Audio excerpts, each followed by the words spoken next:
మంచిర్యాల నియోజకవర్గం లక్షేటిపేట మండలం లక్ష్మీపూర్ గ్రామం బీఆర్ఎస్ నుండి సుమారు 300 మంది మాజీ ఎమ్మెల్సీ ప్రేమ్ సాగర్ రావు నాయకత్వంలో కాంగ్రెస్ పార్టీలో చేరికలు ఊపందుకున్నాయి. బీఆర్ఎస్ పార్టీ నాయకుల ఆగడాలు అరచకలను చూసి ప్రజలు విసుగు చెందారని ప్రేమ్ సాగర్ రావు అన్నారు. ఇక రాబోయే రోజుల్లో కాంగ్రెస్ పార్టీ అధికారంలోకి వస్తుందని ధీమా వ్యక్తం చేశారు. బీఆర్ఎస్ సర్కార్ హామీలకు తప్ప అమలు చేసింది లేదన్నారు.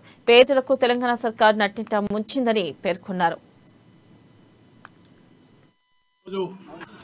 నేను ఒక 2 నెలల కింద అనుకున్న లక్ష్మీపూర్ పంచం ఏదో కొంచెం మాట్లాడాలి, అందరితో మాట్లాడి చేద్దామని, ఏదో ఒకటి చేద్దామని. దానికి ఏదో దేవుడు వాళ్ళకి ఏదో చెప్పి పంపించినట్టుగా వాళ్ళు పంపించిన పెద్ద మనుషులు 10 మంది నా దగ్గరికి. ఆ తర్వాత ఇంత పెద్ద మంది 300 మందికి ఊళ్ళు ఎవరు మిగలలేదు. ఒక 15 తరకాయలు మిగులుతాయి కోసం నాకు బాధలేదు, నాకు ఇబ్బంది ఏం లేదు.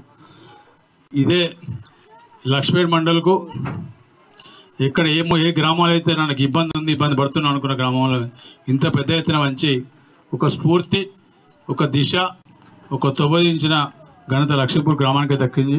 ఇంత పెద్ద ఎత్తున వచ్చి ఇవాళ మీరు మొదలుపెట్టిన ఈ కార్యక్రమం నాకు తెలిసి ఇంకో నెల 2 నెలల లోపల, నెల 2 నెలలు పట్టదనుకుంటా, నెల 2 నెలల లోపల లక్ష్మీపేట మండల గ్రామాలన్నీ గిట్నే కాలైతే నాకు నమ్మకం ఉంది.